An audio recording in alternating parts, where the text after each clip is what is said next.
Muy bien. Apóyeme ahí, vea, ¿se alcanza a ver la pantalla? Sí, se ve Ya bien. está. ¿Sí, verdad? Sí, Muy bien, le agradezco.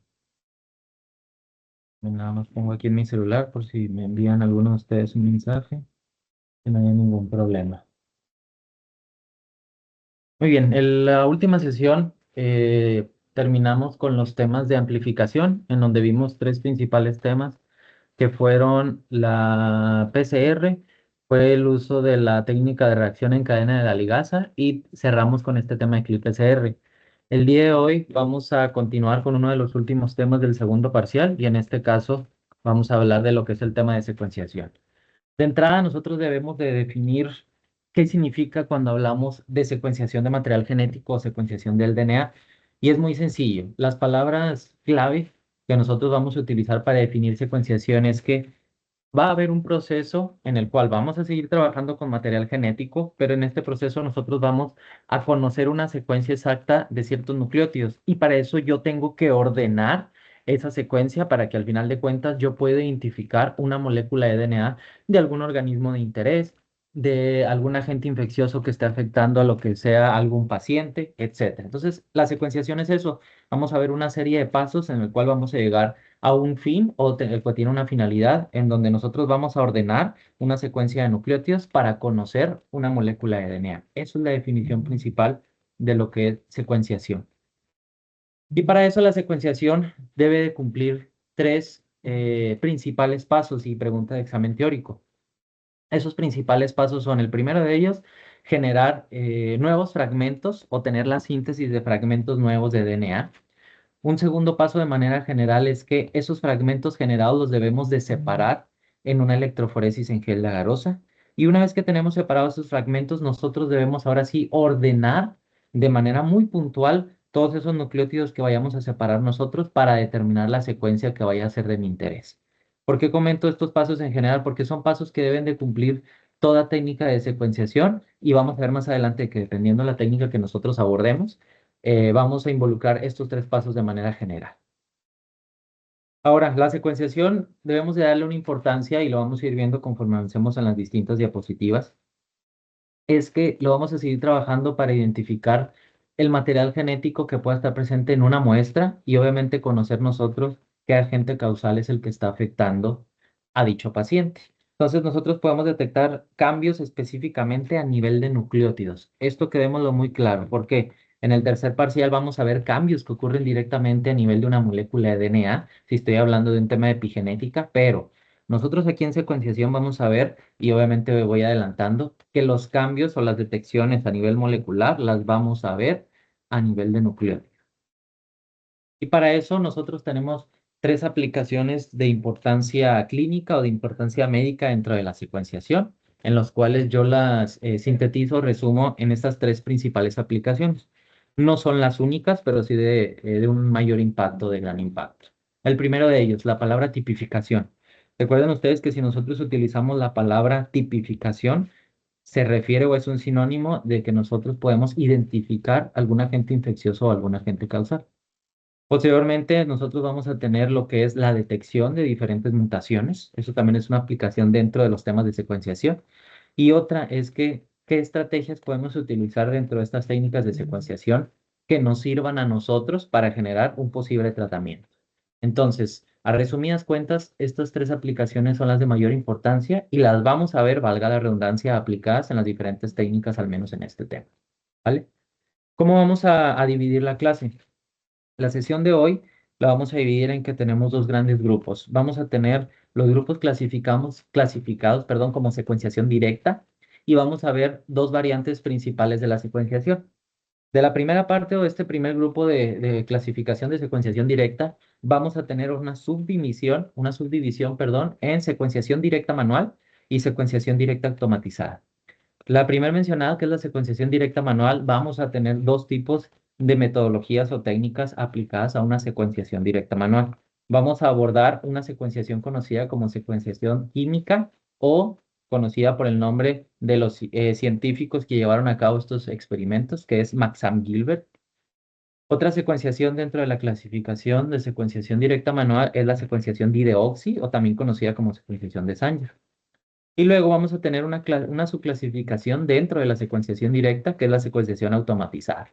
Sabemos que cuando nosotros escuchamos o leemos esta palabra automatizada, inmediatamente debemos de relacionarlos a que algún equipo automatizado es el que se va a ver involucrado y en este caso vamos a ver que ese equipo automatizado va a tener ciertos reactivos que me vayan a emitir una fluorescencia que posteriormente yo voy a poder identificar con una mayor facilidad la secuencia de mi interés.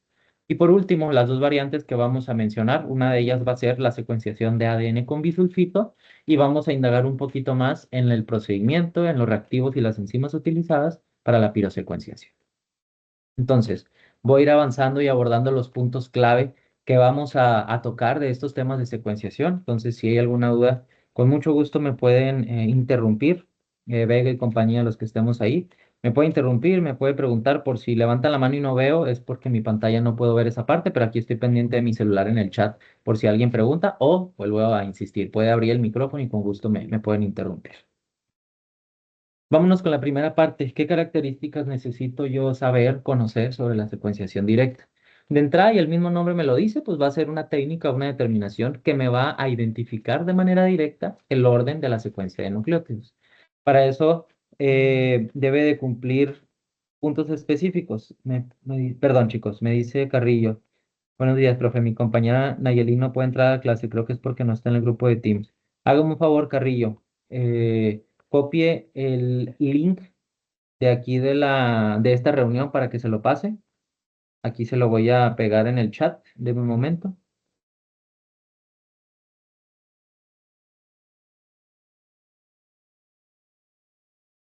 Ahí se me hace que le pegué el link, Carrillo, para que se lo pueda compartir a la compañera. Me parece que con ese ya va a poder ingresar. ¿Sale? Ahí me dice si pudo o no. Continúo. Los puntos clave que yo debo de tomar en cuenta para este tipo de secuenciaciones directas es que es el método más específico y obviamente es un método directo. Pregunta de examen teórico. Si yo voy a hablar de una clasificación de secuenciaciones directas, debemos de involucrar cuál es el número de nucleótidos en el cual se van a ver los cambios o dónde se van a llevar a cabo la afectación de esos cambios. Es por eso que cuando hablamos de secuenciaciones directas, única y exclusivamente, y pregunta de examen teórico, los cambios de los nucleótidos que se van a ver involucrados van a ser de uno a máximo dos nucleótidos. Eso debemos de tomarlo en cuenta porque vamos a ver más adelante cómo se ve evidenciado estos cambios simplemente en un solo nucleótido o, como dice la diapositiva, máximo dos nucleótidos. Esto es importante para la clasificación de secuenciación directa, para que lo anotemos por ahí o lo resaltemos. Ahora, como dato general, dentro de esta secuenciación directa les comenté que íbamos a ver una clasificación de secuenciación directa manual. Vamos a tener dos principales metodologías y al menos las más utilizadas. Tenemos una secuenciación conocida como Maxam-Gilbert, que les mencioné ahorita que era también conocida como una secuenciación química, o tenemos una secuenciación conocida como secuenciación de Sanger. ¿Sale? Ambas metodologías se implementaron y se realizaron los primeros procedimientos desde la década de los años 70. Entonces, si hacemos cuentas, ya han pasado más de 50 años en los cuales se realizaron los primeros procedimientos con este tipo de tecnologías de secuenciación. Y lo comento porque para que nosotros aterricemos o sepamos la importancia que a pesar de que han pasado más de 50 años, con muchas modificaciones, alternativas y obviamente mejoras a las diferentes técnicas, aún en estos años se siguen utilizando. Ahora, vámonos por favor a lo que es la secuenciación directa manual, conocida como secuenciación química de Maxan-Gilbert. Quiero que me vayan prestando atención. Voy a ir mencionando los puntos clave, reactivos, sustancias que necesito para que se lleve a cabo cada una de estas secuenciaciones. A ver si pudo entrar su compañera. Carrillo, ¿pudo entrar esta Nayelin?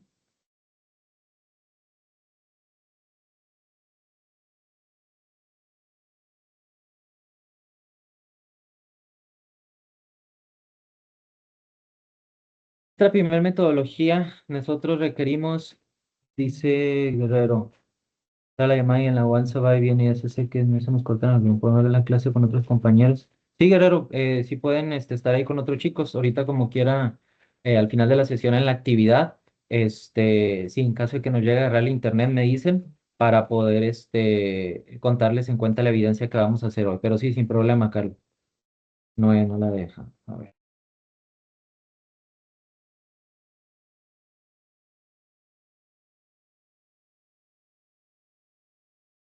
espéreme un momento, Carrillo, déjeme checar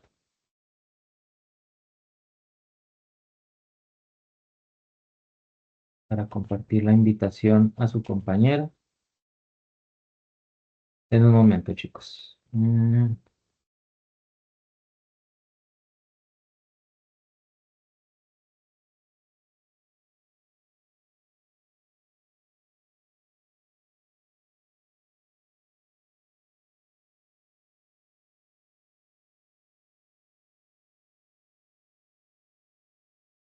momento para poder compartirlo una de sus compañeras.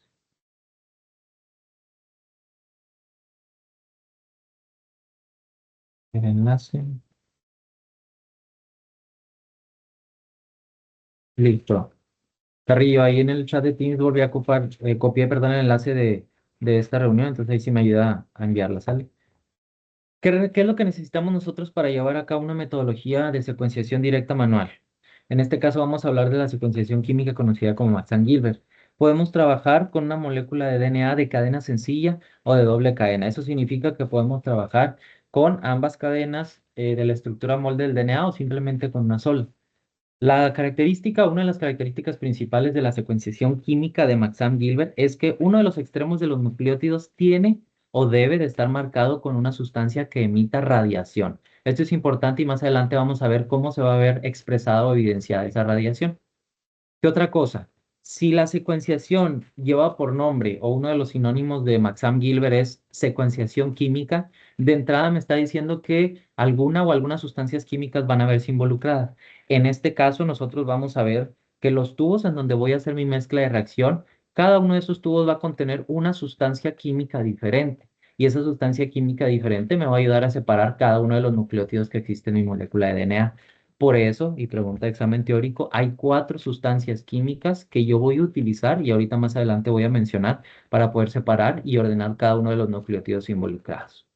Pero antes que eso, dentro de mi mezcla de reacción, yo necesito, y les comentaba ahorita en uno de los pasos generales que debo de cumplir en cualquier procedimiento de secuenciación, el primero de ellos era generar o sintetizar nuevos fragmentos. Para eso, y pregunta de examen teórico, el reactivo, la sustancia que utilizamos en una secuenciación química que me va a ayudar a romper los nucleótidos o a separarlos o a generar estos fragmentos de nucleótidos va a ser un reactivo conocido como piperidina.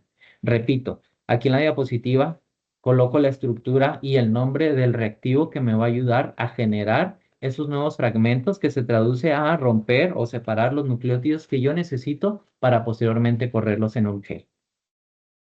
Para los que vamos ingresando, yo les comentaba ahorita que en cualquier metodología de secuenciación debe de cumplir tres pasos generales.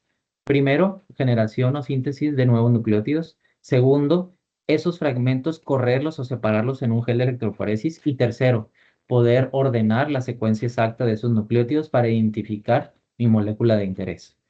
Una vez que yo genere o rompa esos nucleótidos en esta secuenciación con ayuda de la piperidina, voy a realizar una electroforesis para que cada uno de los nucleótidos que yo tengo los pueda yo visualizar y separar en un gel de electroforesis, que es la imagen que viene a la derecha de la pantalla.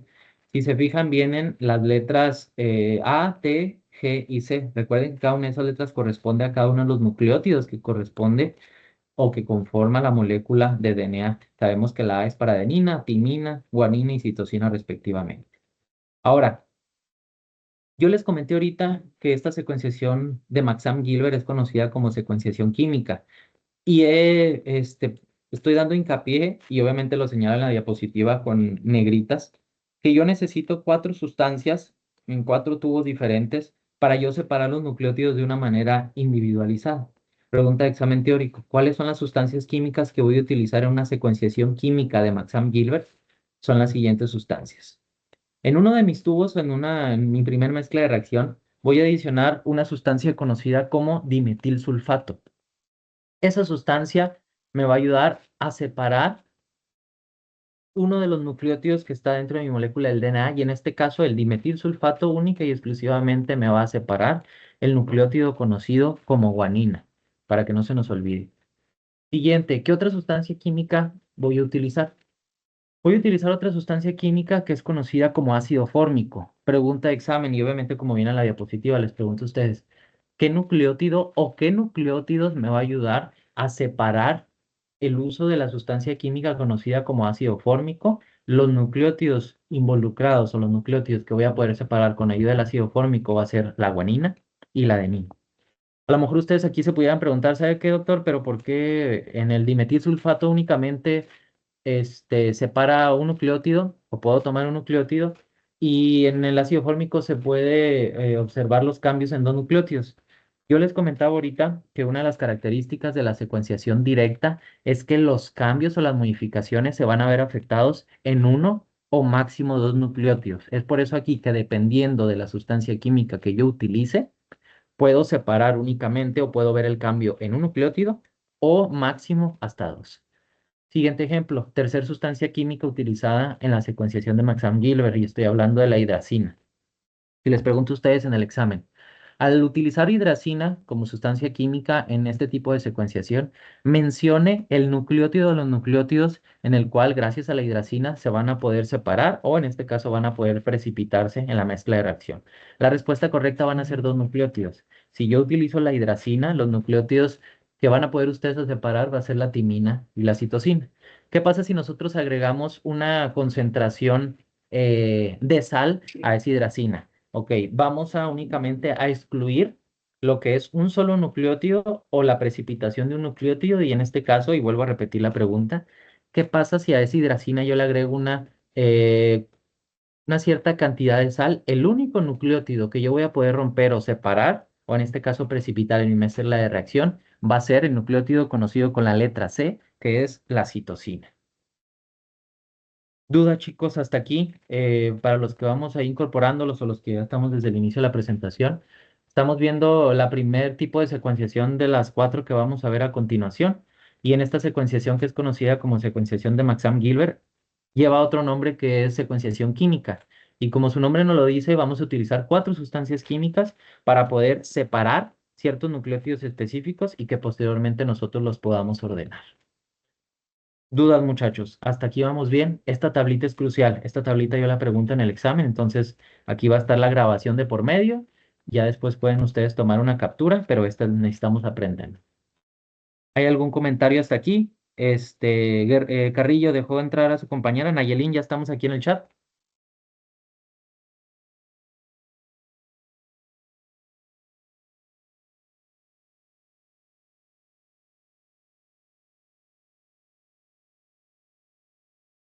¿Vamos bien, chicos? ¿Puedo continuar? ¿O hay alguna duda hasta aquí? Pregúntenme con toda confianza, por favor.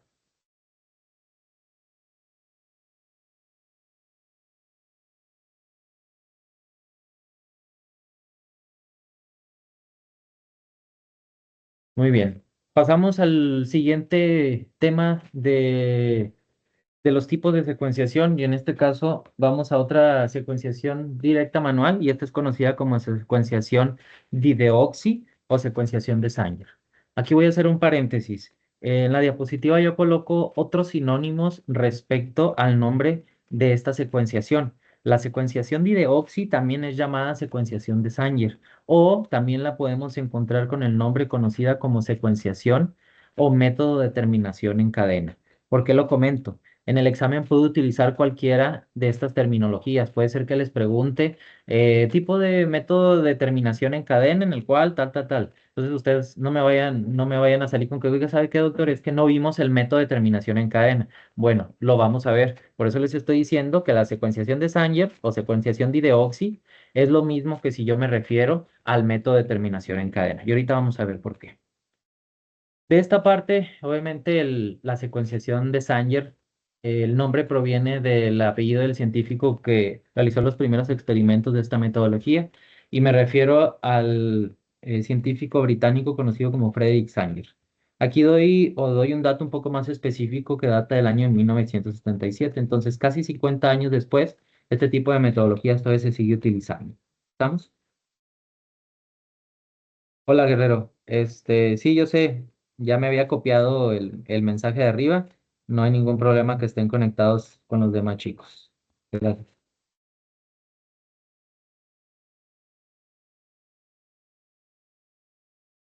El método de Sanger es un método muy particular y lo explico a continuación. Para explicar el método de Sanger, necesito que aterricemos una idea en específico.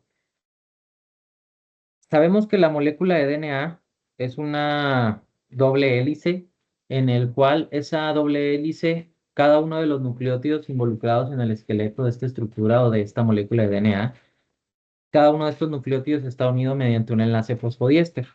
Ese enlace fosfodiéster yo les preguntaba en el primer parcial, que es un enlace también conocido como un enlace con grupo fosfato. Ahora, ¿qué significa eso? Ese enlace nosotros lo vamos a tener entre la pentosa del carbono 3' de un azúcar y obviamente el carbono 5' de la otra pentosa o del otro azúcar. Es lo que estoy señalando aquí directamente en la diapositiva. ¿Por qué lo comento esto? Esto es importante porque toda la unión de estos nucleótidos en el esqueleto de mi molécula de DNA me va a dar la estructura de la doble hélice que conocemos. ¿Por qué lo comento? Dentro de una mezcla de reacción, y esto lo vimos en la clase de PCR, yo les colocaba una imagen como la que pueden observar aquí en la parte izquierda de la pantalla. Esa imagen nosotros podemos tener múltiples componentes. Puede tener una ADN polimerasa, podemos nosotros agregar los pares de primers que vaya a utilizar, podemos agregar un buffer específico, podemos agregar un cofactor que mencionamos también, obviamente mi molécula de DNA, pero también vamos a agregar unos sustancias, unos reactivos, moléculas que son conocidas como DNTPs. Si ustedes recuerdan, esa palabra DNTP significa deoxinucleótido. Esos deoxinucleótidos nosotros vamos a tener de 4 tipos. ¿Por qué de 4 tipos? Porque nosotros tenemos 4 nucleótidos diferentes que conforman mi estructura o mi molécula de DNA. Voy a volver a mencionarlos, pero ya los conocemos. Tenemos adenina, guanina, citosina y timina. Esos 4 nucleótidos son conocidos como deoxinucleótidos. Entonces, hay un deoxinucleótido para adenina, hay otro deoxinucleótido para citosina y así para los 4 nucleótidos. ¿Por qué es importante? Nosotros aquí vamos a tener una modificación y obviamente la síntesis de una molécula que debemos de generar en el laboratorio. Y en este caso me voy a la siguiente diapositiva. Estamos hablando de que se debe de generar una molécula en la cual va a ser estructuralmente distinta al deoxinucleótido que conocemos. Y para eso estoy hablando de que se debe de generar una molécula en el laboratorio conocida como dideoxinucleótido. Y aquí coloco las siglas en el pizarrón, que son conocidas como DDNTPs. ¿Qué diferencia tiene una molécula de DNTP a una de DNTP? Aquí lo coloco en la imagen del lado derecho de su pantalla y espero que me sigan aquí con el cursor. Las moléculas de dideoxinucleótidos, aquí si se fijan en la estructura de la pentosa o del azúcar, viene remarcada en color negro una de las terminales que viene aquí. En el carbono 3' de esta pentosa viene un grupo hidroxilo, o en este caso viene el grupo OH. Pregunta de examen. ¿Qué diferencia hay en una molécula que nosotros generamos en el laboratorio, la cual va a ser conocida como DDNTP, que es conocida como dideoxinucleótido? La diferencia a nivel estructural va a radicar en el carbono 3' de la pentosa o del azúcar de mi molécula. Si ustedes se fijan aquí con mi cursor, en el carbono 3' de esta pentosa, carece de ese grupo hidroxilo. ¿Qué significa? Únicamente voy a ver un átomo de hidrógeno en la terminación de ese carbono. Entonces, a resumidas cuentas, para yo trabajar con una secuenciación de Sanger o dideoxi, debo de generar una molécula sintética en el laboratorio. ¿Qué significa esto? Es una molécula que yo voy a generar en el laboratorio con alguna modificación a nivel estructural y esa modificación radica en lo que les comento aquí a nivel estructural. La molécula dideoxi no va a contener, o en otras palabras, carece del grupo hidroxilo en el carbono 3' de la pentosa. Esto es muy importante, chicos, y ahorita vamos a ver más adelante qué va a significar que la molécula de dideoxi que yo utilice en mi mezcla de reacción no contenga ese grupo hidroxilo ahí. ¿Salen? Pero primero necesito que aterricemos la idea y que conozcamos que a nivel molecular y estructural existe esta diferencia en esta molécula. Ahora, les pongo otra imagen para que quede un poco más claro. Del lado izquierdo de nuestra pantalla tenemos la estructura o el esqueleto molecular de lo que es la sustancia conocida como DNTP. Tenemos nuestra pentosa, base nitrogenada y tenemos el grupo fosfato. Ustedes observan donde viene marcado con como si fuera el marcatextos de color amarillo, en el carbono 3' de esta azúcar o de esta pentosa, viene mi molécula de hidroxilo o mi molécula OH. Si me voy a la molécula de dideoxinucleótido, que es el DDNTP, la que yo generé sintéticamente en el laboratorio, la modificación única y exclusivamente radica en ese carbono 3'. No va a contener la molécula hidroxilo y únicamente viene un átomo de hidrógeno. Necesito que esto nos quede muy claro porque más adelante cuando les explique el proceso nos vamos a dar cuenta por qué la secuenciación conocida como dideoxi o secuenciación de Sanger lleva el nombre de terminación en cadena. Ahora, en esta imagen voy a terminar de resolver esa pregunta que les generé ahorita. Sabemos que dentro de la molécula de DNA, les vuelvo a repetir, los nucleótidos están unidos por un enlace fosfodiéster o enlace por grupo fosfato. Cada nucleótido se une con el nucleótido par y si yo termino de unir estos nucleótidos me va a dar una estructura o me va a dar un esqueleto de una molécula de DNA. Recuerden que en la clase de PCR yo les comentaba que la DNA polimerasa tomaba los nucleótidos o los DNTP que estaban en mezcla de reacción para generar una cadena complementaria. Los iba uniendo, pero recuerden que las uniones de estos nucleótidos se dan por este enlace. Ahora, ¿qué pasa si nosotros agregamos en la mezcla de reacción una molécula sintética que tiene una variante en uno de los carbonos y estoy hablando de la molécula conocida como dideoxi? Al tener esta variante, la DNA polimerasa, al agregar esta molécula en la mezcla de reacción, posteriormente no va a poder agregar otro nucleótido. ¿Por qué? Porque la modificación de ese grupo hidroxilo en ese carbono específico de la pentosa, ahí me va a dar el fin o me va a terminar la reacción. Es por eso que esta secuenciación de hidroxi o secuenciación de Sanger es conocida como método de terminación en cadena. ¿Qué significa eso? La palabra término me está diciendo que hasta ahí se termina un proceso. Eso significa que al agregar yo la molécula sintética en mi mezcla de reacción, no va a dejar que la DNA polimerasa siga agregando o sintetizando nuevos nucleótidos. Entonces, hasta ahí se termina esta secuenciación. ¿Qué significa? Yo puedo generar múltiples moléculas dideoxi específicamente para un nucleótido específico. ¿A qué voy con ello? Puedo tener una dideoxinucleótido para timina y puede ser que ahí termine ese nucleótido o esa secuencia y a lo mejor ese nucleótido que yo voy a identificar en una primera instancia sea la timina. Posteriormente yo agrego una molécula de dideoxi conocida como adenina y obviamente el nucleótido en el cual va a terminar mi secuenciación va a ser la adenina principalmente. Así me puedo ir con cada uno. ¿Por qué lo comento esto? Más adelante y a continuación voy a compartirles un video para que quede un poco más claro del proceso que les estoy dando a entender. Quiero que quede claro con los componentes y los reactivos que yo les estoy platicando aquí. El video nos va a decir cómo ocurre todo a nivel de reacción o a nivel de mezcla de reacción en el tubo Eppendorf con las diferentes sustancias. Entonces quiero que vean cómo se cumplen los tres pasos principales que necesitamos en todo proceso de secuenciación. Les repito esos pasos. Generación de fragmentos o de nucleótidos, verificación de esos fragmentos en un gel de electroforesis y por último el ordenamiento de esta secuencia. Entonces, si ustedes me permiten, a continuación voy a reproducir el siguiente video. Prestemos atención para que veamos cada uno de los puntos y componentes que les acabo de mencionar. ¿Sale?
Voy a poner pausa aquí. Chéquense que utilizamos cuatro diferentes tubos en los cuales se realiza las mezclas de reacción de manera individual, pero a cada tubo o a cada mezcla de reacción se adiciona esa molécula de dideoxinucleótido para posteriormente ver en dónde se va deteniendo la reacción y qué nucleótido es el que voy a ir identificando. ¿Sale? Entonces, continúo.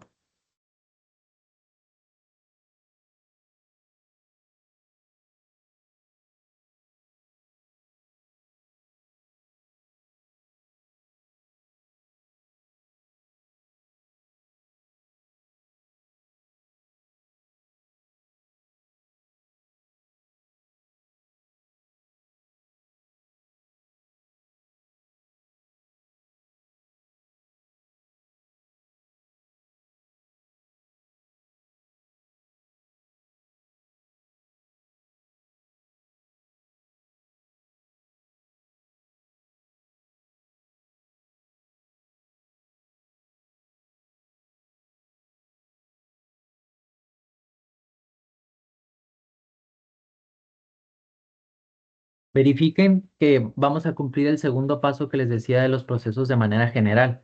En cada pocillo se va a agregar la mezcla de reacción de menina individual para identificar los fragmentos de cada nucleótido en este gel para posteriormente, y nos vamos a un tercer paso, ordenar la secuencia de interés. Entonces, vamos a checar esto, por favor.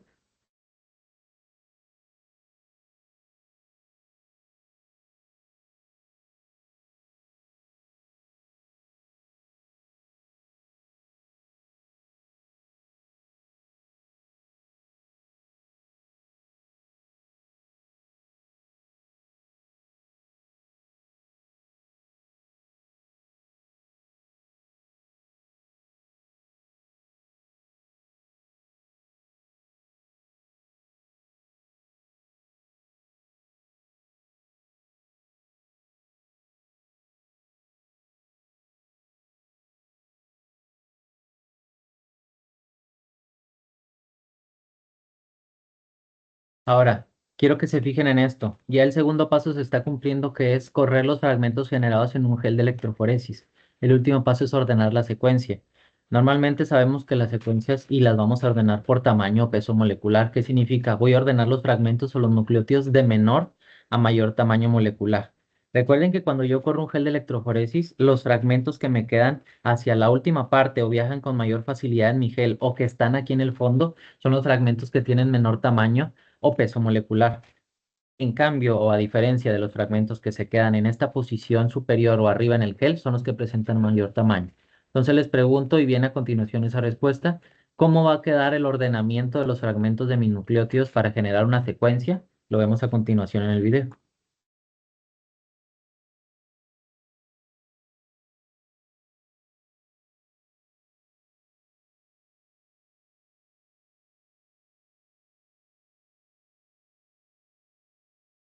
Este es un video que a me gusta bastante porque complementa al menos los puntos importantes y los puntos clave que yo les comparto con los temas de secuenciación, y sobre todo, desde mi punto de vista, queda un poco más claro cuando veo algo visual y veo algún apoyo que me dice cómo de manera práctica, dentro de una mezcla de reacción con sustancias, se realizan todos estos procesos que a lo mejor nada más nosotros lo vemos por mencionarlo o escritos en algún pizarrón o en una pantalla. Entonces, dudas, muchachos, con estos dos primeros procesos o técnicas de secuenciación. Hablo de la secuenciación química y de la secuenciación de Sanger. ¿Hay algún comentario hasta aquí? ¿Algo que no haya quedado claro? Me pueden preguntar con todo gusto, por favor.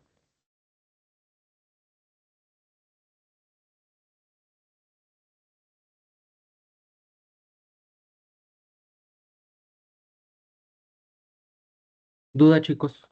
¿Vamos bien?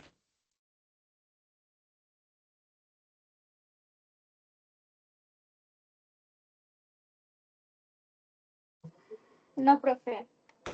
Dice Ríos, gracias, dice Ríos, profe, ¿puede repetir cuál es la diferencia entre DNTP y DNTP? Sí, claro, Ríos. Mire, cuando nosotros hablamos de una molécula de deoxinucleótido, que es el DNTP, son los nucleótidos en los cuales su estructura permanece intacta, vaya, no hay ninguna modificación. Recuerden que una de las preguntas que les hacía a ustedes en el primer parcial era, ¿qué componentes me va a conformar una molécula conocida como nucleótido? Sabemos que el nucleótido está conformado por tres componentes: es una base nitrogenada, un grupo fosfato y la pentosa o el azúcar, que van a estar unidos a estas dos moléculas. Ese es mi deoxinucleótido. Pero, ¿qué pasa si yo en el laboratorio genero o realizo una modificación a nivel de estructura que les comentaba ahorita en ese carbono 3' en donde se omite o carece de ese grupo hidroxilo y únicamente me queda un átomo de hidrógeno? Esta molécula que sufrió esa modificación a nivel sintético de laboratorio va a ser conocida como dideoxinucleótido, y ahí estoy hablando del DDNTP. Esa molécula de DNTP es la que utilizamos nosotros en esta secuenciación de Sanger o secuenciación de terminación en cadena. ¿Entendí un poquito más, Ríos, con esta parte? Ya quedó. Gracias a ustedes. Continúo, muchachos. Nos vamos al tercer tema y el siguiente. Nos vamos a una secuenciación directa, pero dentro de una clasificación automatizada. Esto es muy sencillo. Aquí en la parte automatizada, y como nos dice el nombre, nosotros vamos a realizar todo de manera automatizada o todo dentro de un equipo. Es más práctico, nos ahorra mucho tiempo y al igual que en las metodologías anteriores, tiene una gran sensibilidad y especificidad en cuestión de poder visualizar o dar algún resultado certero. En la secuenciación automatizada vamos a realizar, o se va a realizar, perdón, una electroforesis capilar automatizada. ¿Qué significa eso?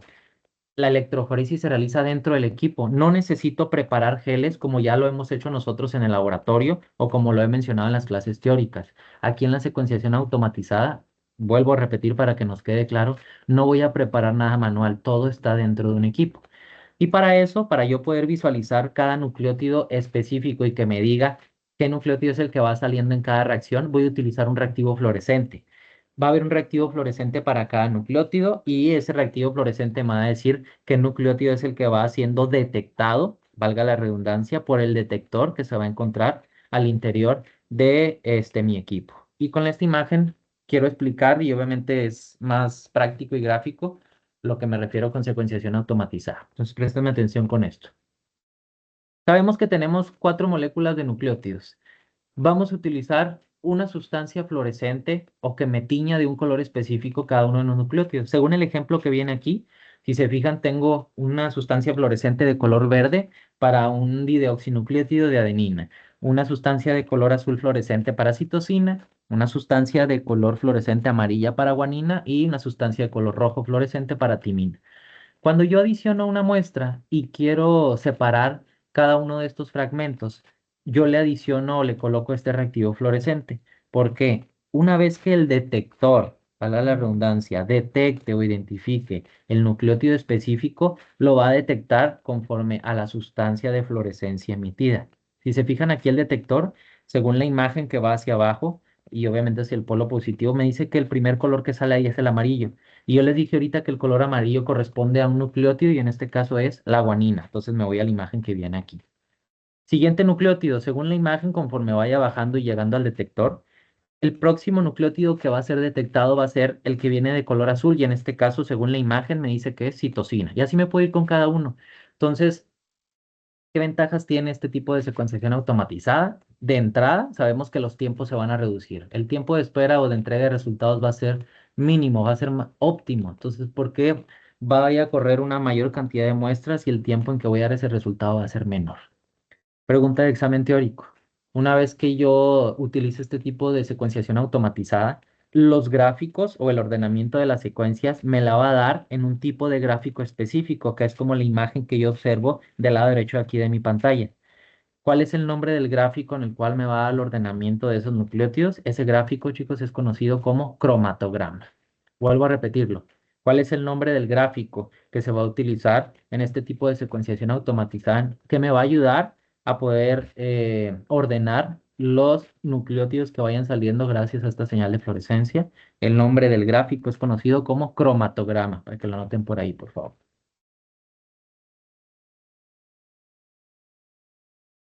Ahora lo vamos a ver. Y por último, vamos a indagar en dos variantes que son de las más utilizadas para los temas de secuenciación. Hasta aquí voy a hacer una recopilación rápida. Hemos visto 3 técnicas o metodologías de secuenciación, todas y cada una relacionadas a secuenciación directa. Vimos 2 tipos de secuenciación directa manual, que es la secuenciación de Maxam-Gilbert y la secuenciación directa manual conocida como secuenciación de Sanger. Y vemos una variante de secuenciación directa que es la automatizada. Por último, únicamente se va a mencionar que existe un tipo de secuenciación conocida como secuenciación de ADN con bisulfito, las más utilizadas, y en este caso hablo de la secuenciación conocida como pirosecuenciación. ¿Qué puntos clave debemos de entender y anotar aquí nosotros, muchachos, que no hemos visto en las 3 metodologías de secuenciación anterior? De entrada, en la pirosecuenciación no va a presentarse una escalera de secuenciación. ¿Qué significa? Como no vamos a utilizar geles, y recuerden ustedes que al utilizar un gel, los fragmentos se van a ir separando por tamaños, y aquí nos da un efecto como si fuera de un efecto de escalera. Nosotros no vamos a ver este tipo de separación porque no vamos a utilizar un gel. Es por eso que se coloca esta frase de arriba. Segundo, si vamos a hablar de pirosecuenciación y pregunta de examen teórico, la pirosecuenciación se va a basar en poder cuantificar o medir la señal de luz emitida por cada nucleótido. Esa señal de luz emitida se va a evidenciar como luminiscencia. Repito, la señal de luz emitida por cada uno de los nucleótidos que vayamos a ver en pirosecuenciación va a ser conocida como luminiscencia. Y por ende, ya mencionamos que no se iba a observar una escalera de secuenciación, entonces no hay geles que vayamos a observar en la pirosecuenciación, no se utilizan reactivos fluorescentes, no se utilizan moléculas de DNTPs. Entonces, no vamos a utilizar ninguno de los reactivos que mencionamos con anterioridad en las metodologías. Aquí va a ser algo diferente, ahorita más adelante lo voy a comentar. ¿Qué es lo que sí vamos a utilizar? Dentro de mi mezcla de reacción para la pirosecuenciación, y es algo muy lógico que ustedes pueden ver aquí en la diapositiva, vamos a involucrar el uso de dos enzimas específicas, y en este caso estoy hablando de las que están aquí con mi cursor, la enzima sulfurilasa y la enzima conocida como luciferasa. Además de ello, vamos a utilizar dos sustratos específicos que, como su nombre me lo dice, me va a ayudar a que las enzimas puedan trabajar de una manera óptima. Estoy hablando de un sustrato conocido con las siglas APS, que es la adenosina 5-fosfosulfato, y el sustrato conocido como luciferina. Todas estas enzimas que vamos a utilizar en los siguientes pasos de reacción van a oxidar las sustancias que acabo de mencionar y al final de cuentas voy a generar una señal de luz que va a ser una luminiscencia que se puede cuantificar. Entonces, voy a empezar a mencionar los pasos que debe de involucrar la pirosecuenciación, que son tres pasos principales. Entonces, quiero que me vayan siguiendo y aquí en el chat de Teams voy a ir anotando un poquito más resumido y claro por si la siguiente diapositiva está un poco revuelta para que les quede con una mayor comprensión los temas que les voy a decir. Pregunta de examen. ¿Cuántos pasos son los involucrados para llevar a cabo una reacción o una metodología de pirosecuenciación? Son tres pasos principales. Voy a poner aquí paso uno y como dice la diapositiva, generación o análisis de pirofosfato. Lo estoy anotando. De pirofosfato.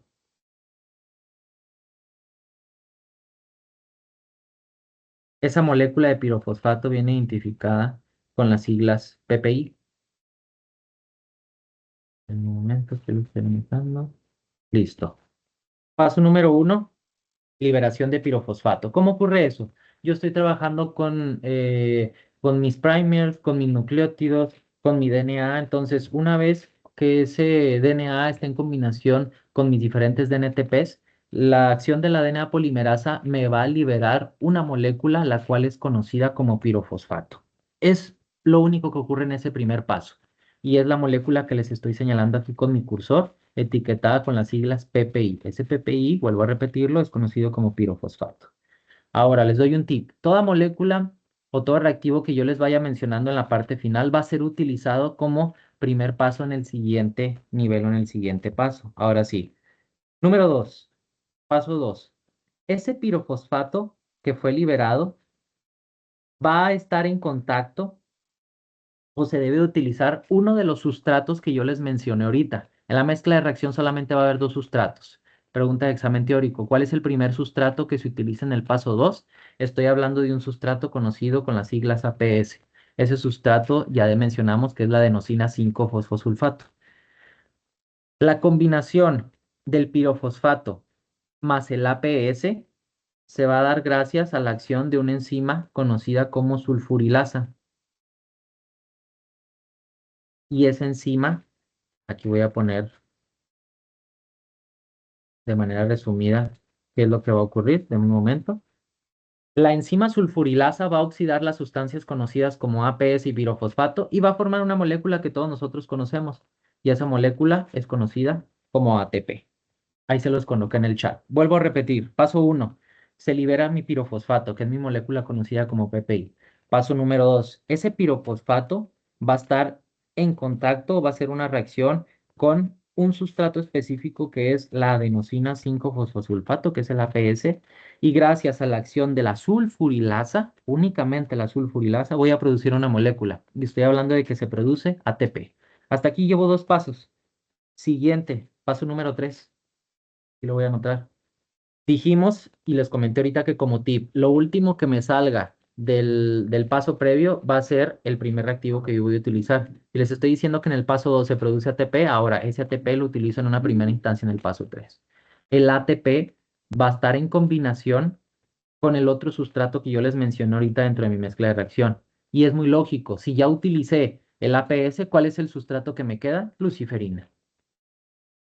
El ATP más la luciferina vamos a utilizar nosotros una enzima para que lleve a cabo una reacción enzimática y esa enzima es conocida como luciferasa. La luciferasa, al oxidar las sustancias de ATP más la luciferina, me va a formar una molécula, lo estoy anotando, conocida como oxiluciferina. Esa oxiluciferina es la que me va a provocar la señal de luz y esa señal de luz yo les dije al inicio de ahorita al inicio de estas diapositivas del tema de pirosecuenciación, que es la señal de luminiscencia.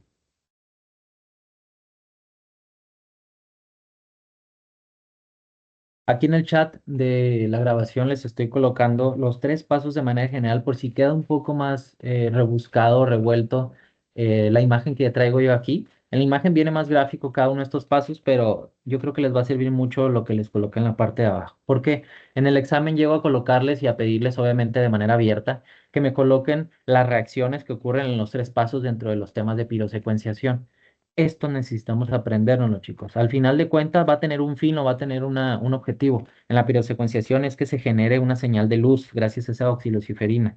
Esa señal de luz yo la voy a poder medir o cuantificar como una señal de luminiscencia. Ahora, como todo proceso tiene un control o un regenerador para que ese proceso vuelva a ciclarse y se pueda repetir y generar nuevas señales de luz gracias a los diferentes nucleótidos. Pregunta de examen teórico. ¿Cuál es el reactivo que utilizamos para que me ayude a regenerar mi sistema o, con otras palabras, para que se siga ciclando mi sistema o se repita? Ese reactivo es conocido como apirasa. Es una enzima que me va a ayudar, y como dice en la diapositiva, a que mi sistema se siga regenerando, a que siga trabajando de manera constante.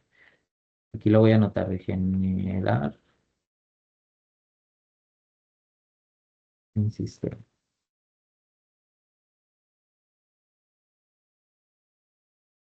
Esta es otra imagen que me gusta bastante y si se fijan viene acomodado los pasos de una manera distinta. Al final de cuentas el procedimiento es el mismo, pero por si algunos de los otros, voy a regresarme, se nos hace práctica entenderle esta imagen. Se nos hace práctico entender, perdón, esta otra imagen o a los que se nos hace más práctico entender a los pasos resumidos que les coloqué en el chat, cualquiera de ellos es válido. Mi punto es que yo quiero que ustedes entiendan el fundamento de la pirosecuenciación, que vean que a diferencia de las otras técnicas, aquí utilizamos enzimas y esas enzimas van de la mano con sustratos para tener un fin y generar una señal de luz. Ahora, para cerrar este tema, y quiero que ustedes observen el siguiente video me va a decir cómo ocurre todo esto en una mezcla de reacción o a nivel molecular. Quiero que vean cómo se va generando cada uno de estos picos acorde a los diferentes nucleótidos que yo voy a poder identificar. Entonces, si ustedes me permiten, reproduzco este video.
Ahora, quiero que verifiquen y me voy a esta última parte del video. Yo les dije ahorita que cada uno de los nucleótidos, a diferencia de las otras metodologías o tecnologías, es que me van a generar una señal de luminiscencia. De acuerdo a la señal de luz emitida, me va a generar un pico y este pico yo lo voy a poder cuantificar según el nucleótido que sea el que se está evidenciando. Entonces, aquí es muy claro. Según la guanina, me dice que la señal de luz emitida va a ser menor a la señal de luz que vaya a generar el pico por las adeninas o las citocinas, según esta imagen. Entonces, esto no es que se lo invente el video. Hay datos en donde existe referenciado, cada uno de estos nucleótidos va a generar una señal de luminiscencia específica y todo eso a nosotros nos va a ayudar a que podamos ordenar en una última instancia los nucleótidos para tener la secuencia de interés para poder identificar el organismo causal que queremos nosotros diagnosticar en ese paciente, en ese cliente, etcétera. ¿Dudas, muchachos, con este tema de secuenciación? Vimos cuatro diferentes metodologías, cuatro técnicas. Vimos secuenciación química de Maxam Gilbert, vimos la secuenciación de Sanger, vimos la secuenciación automatizada y cerramos con una de las variantes más utilizadas, que fue la pirosecuenciación. ¿Hay alguna duda o algún comentario hasta aquí?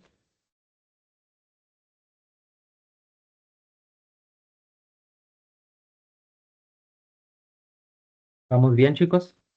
Ustedes me dicen, si no, para pasar con la actividad que tengo preparado para hoy.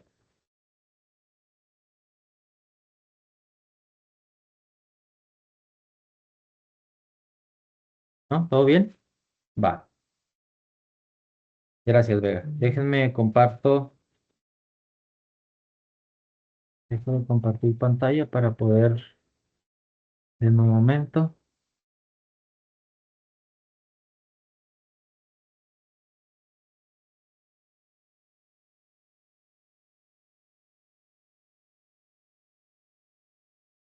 Denme un momento, no se vayan. Y obviamente para respetar los que estuvimos en la llamada, vamos a hacer la actividad que tengo programado para hoy. Entonces, ahí les comparto instrucciones. ¿Sale? Permítanme tantito.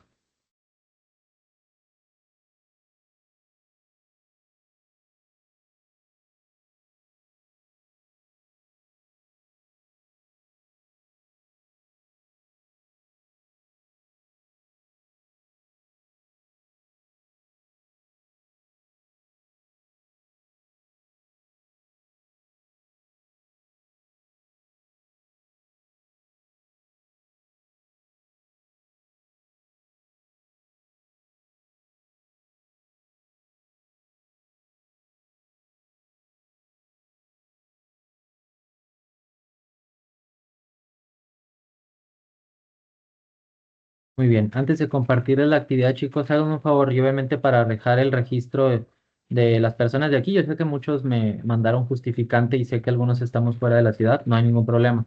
Pero para los que sí asistimos y obviamente respetar los que nos conectamos, les encargo que me apoyen aquí con la palabra presente aquí en el chat y ya con eso yo me rijo que estuvimos aquí en la presentación y a continuación les comparto la actividad de hoy, ¿sale? Nomás en lo que terminan ustedes y aquí les paso asistencia.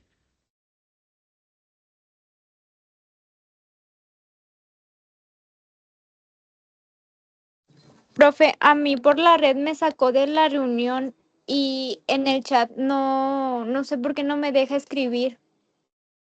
Ok, Nayeli, no se apure. Aquí estoy viendo como quiera. Ayúdeme, tome una evidencia, una captura de aquí de la pantalla. Digo, la estoy viendo y yo sé que está aquí, pero como quiera para tenerla ahí por si se me llega a mí a pasar. ¿Estamos? Ok, Ahí para que me lo bueno, envíe al chat de gracias. Teams, porfa. Ok, Nada sí. más no se vaya para que haga la actividad aquí también con los chicos. Sí, ok.